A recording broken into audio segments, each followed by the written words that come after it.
আজকের পর থেকে হয়তো চিন্তা করবো না যে চাঁদপুর আসলে আমি অসুস্থ হলে আমাকে ঢাকায় নিয়ে যেতে হবে দৌড়ে।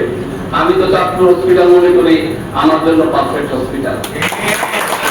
সবার কাছে অনুরোধ থাকবে, আপনারা যারা হসপিটালে আসবেন, আমাদের যারা নার্স আছে তাদের সাথে খুব ভালো ব্যবহার করবেন। মাহবুব ভাই একটি কথা বলতেছিল, আমাদের নার্সটা খুব ভালো। আমি নিজেও যখন বিদেশে ডাক্তার দেখাই, ডাক্তার থেকে নার্সদের মূল্যায়ন আমাদের কাছে বেশি থাকে। যখন আমরা কোনো অপারেশন করি বা কোনো ওই আপনার রেডিওগ্রাম করতে যাই, অথবা আপনার এই কিছুদিন আগে আমি ইকো করলাম, আমার সাথে 2টা নার্স ছিল প্রায় 1 ঘন্টার মতো।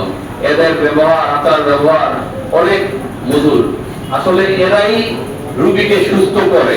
তো ধন্যবাদ আমাদের যারা নার্স আছেন সবাইকে, ধন্যবাদ। কেন আপনারা আরো সাপোর্ট দিবেন আপনাদের।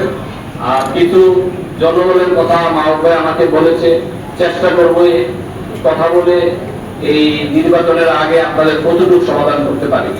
ধন্যবাদ সবাইকে।